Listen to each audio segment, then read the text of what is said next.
మంచిది. దేవుని బిడ్డలకి నా హృదయపూర్వక వందనాలు. కొరింథీయులకు రాసిన 2వ పత్రిక 4వ అధ్యాయం 4వ వచనం. కొరింథీయులకు రాసిన 2వ పత్రిక 4వ అధ్యాయము 4వ వచనం నేను చదువుతా, వినండి. దేవుని స్వరూపై ఉన్న క్రీస్తు మహిమను కనుపరచు సువార్త ప్రకాశము వారికి ప్రకాశింపకుండా నిమిత్తము ఈ యుగ సంబంధమైన దేవత అవిశ్వాసులైన వారి మనోనేత్రములు గుడ్డితనమును కలుగజేసెను. చాలు. తర్వాత ఎఫెసీయులకు రాసిన పత్రిక 2వ అధ్యాయం 2వ వచనం. ఈ వాక్యం ఇట్లనే పెట్టి మళ్ళా ఎఫెసీయులకు రాసిన పత్రిక 2వ అధ్యాయము 2వ వచనం. మీరు వాటిని చేయుచు వాయుమండల సంబంధమైన అధిపతిని అనగా అవిధేయులైన వారిని ఇప్పుడు ప్రేరేపించు శక్తికి అధిపతిని అనుసరించి ఈ ప్రపంచ ధర్మము చొప్పున మునుపు నడుచుకుంటిరి. చాలు, ప్రార్థన చేసుకుందాం. స్తోత్రం ప్రభా, పరిశుద్ధమైన దేవా, నీకే వందనాలు. అద్భుతాలు చేయవాడా, ఆశ్చర్యకార్యాలు జరిగించేవాడా, నీకే వందనాలు ప్రభా. ప్రభా, వాక్యంలో వెళ్తున్నాం, మాతో మాట్లాడు. నాకు కనిపించు, అందరికీ కనిపించు. నాతో మాట్లాడు, అందరితో మాట్లాడు. నీ యొక్క సాక్షిగా మమ్మల్ని నిలబెట్టి నీ రాకల్లో మమ్మల్ని సిద్ధపరచుమని, ఈ చెప్పే వాక్యం చాలా ఇంట్రెస్ట్గా ఉండేటట్టు కృపయమని యేసుక్రీస్తు నామంలో ప్రార్థిస్తున్నాను తండ్రి, ఆమెన్.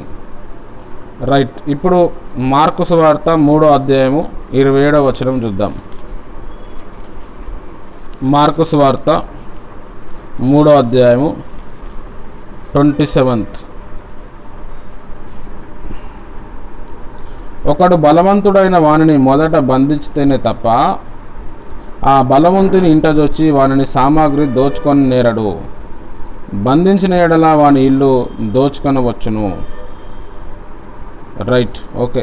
ఇక్కడ మనం చూస్తే దేవుని ప్రియమైన వార్లరా, కొరింథీయులకు రాసిన పత్రిక 2వ కొరింథీయులకు రాసిన పత్రిక 4వ అధ్యాయం 4వ వచనంలో చూసినప్పుడు సువార్త ప్రకటింపకుండా మరి మనుషులకి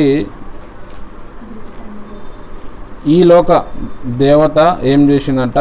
గుడ్డితనం తీసుకొచ్చిందంట. హల్లెలూయా.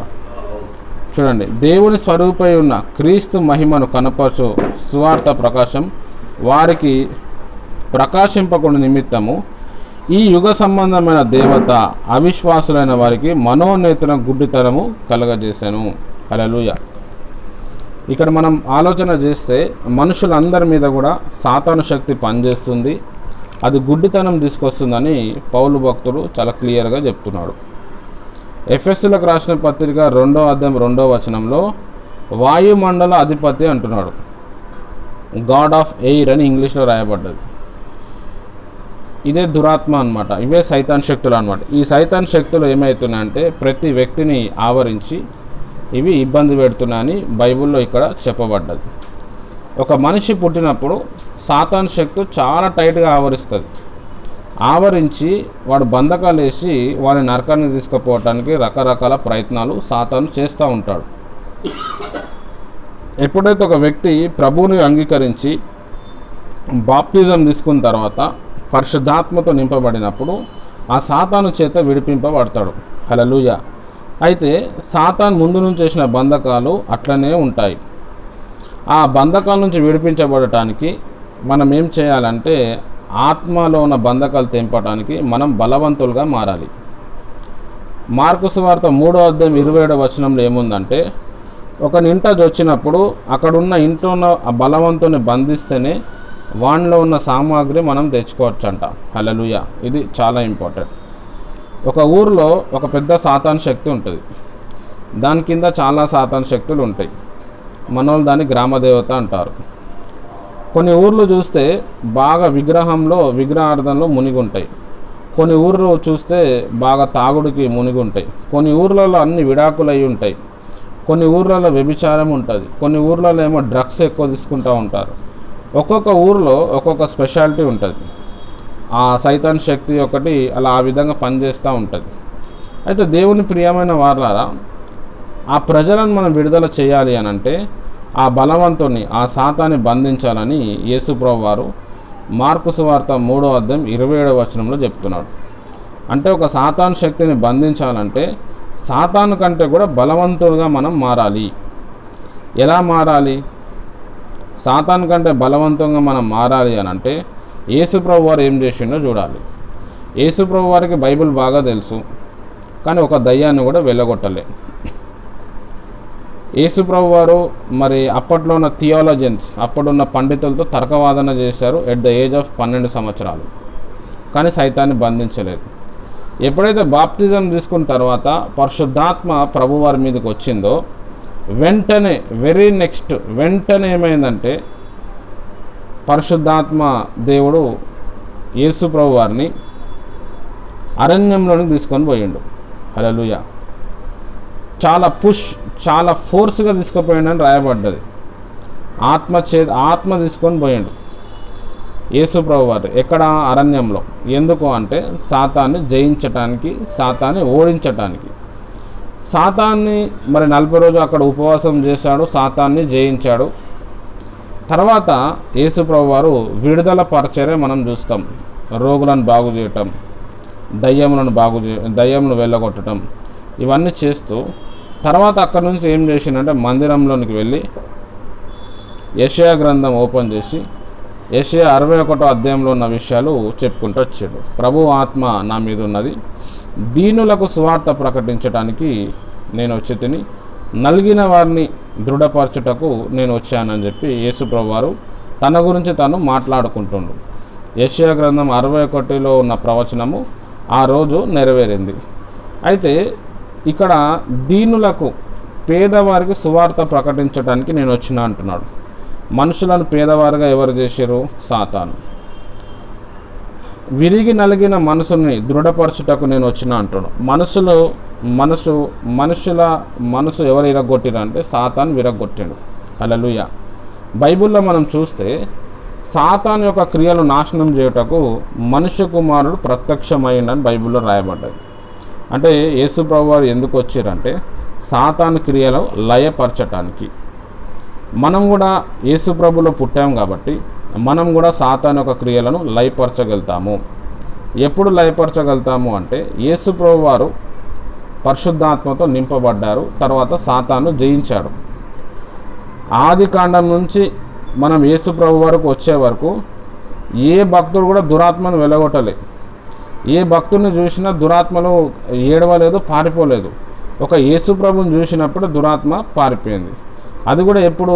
యేసు ప్రభు వారు పరిశుద్ధాత్మతో నింపబడినప్పుడు పారిపోయింది. హల్లెలూయా. కొన్ని చర్చెస్లు ఏమని చెప్తారంటే పరిశుద్ధాత్మ పొందుకోవడం అవసరం లేదు, ఆల్రెడీ మనలో పరిశుద్ధాత్మ ఉంటాడు, మనం బాప్తిజం తీసుకున్నప్పుడు పరిశుద్ధాత్ముడు ఉంటాడని చెప్తారు. అది ఒక 50% వరకు నిజము. 50% ఏంటంటే మనం మళ్ళీ స్వయంగా పరిశుద్ధాత్మతో నింపబడాలి. పరిశుద్ధాత్మ మీ మీదకి వచ్చినప్పుడు మీరు శక్తి పొందుతారు. ఫిలిప్ అనే దైవజనుడు సమరయ పట్టణంలో సేవ చేసినప్పుడు అక్కడ అద్భుతాలు, స్వస్థతలు, వండర్స్, మిరాకిల్స్, సైన్స్ ఇవన్నీ జరిగినప్పుడు వాళ్ళందరూ బాప్తిజం తీసుకున్నారు, కానీ వారు పరిశుద్ధాత్మ పొందలే. అపోస్తలుల కార్యం 8వ అధ్యాయం చదివితే తెలుస్తుంది, ఆయన వారి మీద దిగి ఉండలేదు. అప్పుడు ఫిలిప్ భక్తుడు ఏం చేశాడు అంటే పేతురును, యోహాన్ని వచ్చి ప్రేయర్ చేయమన్నప్పుడు పేతురు, యోహాను తల మీద చేయబెట్టి ప్రార్థన చేసినప్పుడు వారందరూ కూడా పరిశుద్ధాత్మతో నింపబడ్డారు. పౌలు భక్తుడు ఎఫెస్సి సంఘానికి వెళ్ళినప్పుడు వాళ్ళు బాప్తిజం తీసుకున్నారు, కానీ పరిశుద్ధాత్మ పొందుకోలేదు. మీరు పరిశుద్ధాత్మ పొందితిరా అని అడిగారు. పరిశుద్ధాత్మ అంటే ఏందో తెలియదని చెప్పిండు.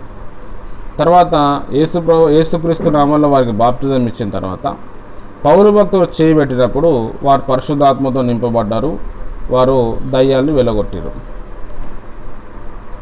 అపోస్తలుల కార్యం 10వ అధ్యాయం మనం చదువుతున్నప్పుడు కొర్నేలియు వాళ్ళ ఇంటికి వెళ్ళినప్పుడు వాళ్ళేం బాప్తిజం తీసుకోలేదు, యేసు ప్రభుని స్వయంగా అంగీకరించారు. పేతురు భక్తుడు వాక్యం చెప్తా ఉన్నప్పుడు వెంటనే వారి మీద పరిశుద్ధాత్మ వచ్చింది, వారు అన్య భాషల్లో మాట్లాడారు, వారు ప్రవచనాలు చెప్పారు.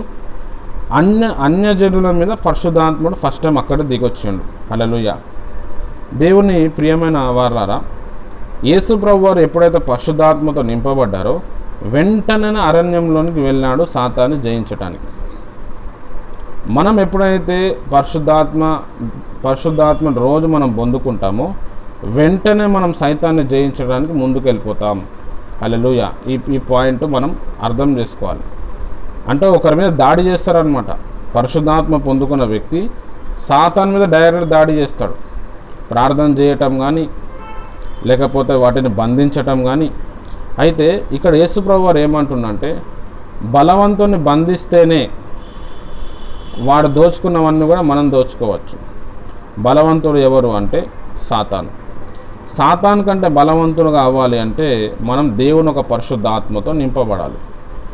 దేవుని ఒక పరిశుద్ధాత్మ ఎప్పుడు వస్తుందంటే మనం ప్రార్థనలో ఉన్నప్పుడు, ప్రభుని స్తుతిస్తున్నప్పుడు వస్తుంది. మనం బైబిల్ చదువుతాము, ప్రార్థన చేస్తాము, కానీ పరిశుద్ధాత్మతో మనం నింపబడం. ఎప్పుడైతే పరిశుద్ధాత్మతో మనం నింపబడతామో పరిశుద్ధాత్మ నడిపింపు మనకు వస్తుంది. పరిశుద్ధాత్మ నడిపింపు ఎప్పుడైతే వస్తుందో ఎక్కడ సాతాను ఉంటే అక్కడ సాతాన్ని ఎక్స్పోజ్ చేస్తాము, అక్కడ సాతాన్ని మనము జయిస్తాం. ఇది దేవుని యొక్క పరిచర్య. హల్లెలూయా. కాబట్టి మనం అందరం కూడా పరిశుద్ధాత్మతో నింపబడదాము. పరిశుద్ధాత్మతో నింపబడటానికి మంచి టిప్ ఏంటంటే భాషల్లో మాట్లాడటం. ఎవరైతే బాగా భాషల్లో మాట్లాడతారో వాళ్ళు విపరీతంగా పరిశుద్ధాత్మతో నింపబడతారు. తర్వాత పరిశుద్ధాత్మ ఏం చేస్తుంది అని అంటే మనని తెలియని కోణాల్లో తీసుకుపోయి సాతాను జయించేటట్టు చేస్తుంది. ఈ లోకంలో అంతా కూడా సాతానుతోని ప్రజలు పీడింపబడుతున్నారు, సాతాను చేత నడిపించబడుతున్నారు, సాతాను చేత చాలా ఘోరమైన సమస్యలు ఉన్నాయి. ఒక వ్యక్తికి రోగం వచ్చినప్పుడు నాకు బాగా తెలుసు, సాతాను చాలా పీడిస్తుంది వాళ్ళని. చాలా భయంకరమైన డిప్రెషన్, చాలా టార్చర్ ఉంటుంది. అయితే ఎవరైనా ఆత్మ పొందుకున్న వ్యక్తి పోయి అక్కడ ప్రార్థన చేస్తే ఆ సైతాన్ శక్తులు వెంటనే వెళ్ళిపోయి వాళ్ళు రికవర్ అయిపోతారు. హల్లెలూయా. ఇది ఎలా జరుగుతుంది అనంటే సాతాను చాలా పవర్ఫుల్. దేవుని ఆత్మ చేత నింపబడిన వారు సాతాను కంటే కూడా పవర్ఫుల్. హల్లెలూయా. చాలా ఇంపార్టెంట్.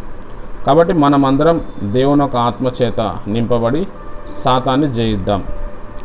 దేవుడి మాటలు దీవించునుగాక. ఆమెన్.